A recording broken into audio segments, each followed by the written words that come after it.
People laugh at the Bible and say, come on, you really believe that man comes from dust? This is a discussion I had with my sister last week. That's primitive, that's naive. But those same people believe this, that nothing exploded into everything, that it turned into chemical, mixed in a primordial soup, and somehow a puddle of mud became alive and eventually started to think. In other words, you're an accident of particles. That's not science explaining everything. That's a worldview making assumptions. So let me ask you something. Which one actually requires more faith? Now in Genesis 2:7, we read that God formed man from the dust of the ground and breathed into him the breath of life. And here's the problem. People hear dust and immediately check out. Science moved past that. But did it really? Break your body down. What do you find? Carbon, oxygen, nitrogen, calcium. They're all elements in the earth. And according to astrophysicists, those elements were forged in stars. So let's be honest. You're made of earth material, or even better, you're made of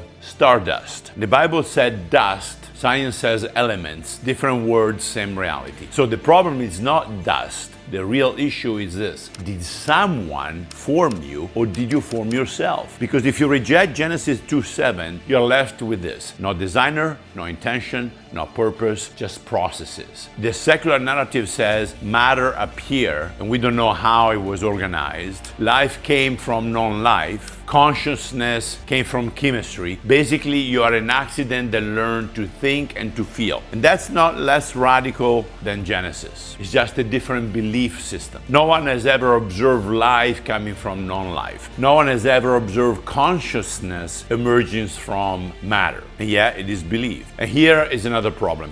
If you are just matter, why is murder objectively wrong? Why does injustice bother you? Why do you search for meaning? Chemistry doesn't care. Atoms don't have morals, and yet you feel morality within you. Why? Because something in you knows that you are much more than just dust. You feel injustice. You believe some things are truly wrong. You long for purpose because something in you refuses to accept that you are just matter. And Genesis 2:7 doesn't stop at dust, and that is why critics always miss it. It says God breathed into man. That's the missing category. You are formed from dust, but animated by something beyond it. And that explains consciousness, that explains morality, that explains why you cannot reduce yourself to chemistry. At this point, I think there are two options. One, you're dust, evolved from the swamp, so you have no ultimate purpose, no final meaning. Or two, you're dust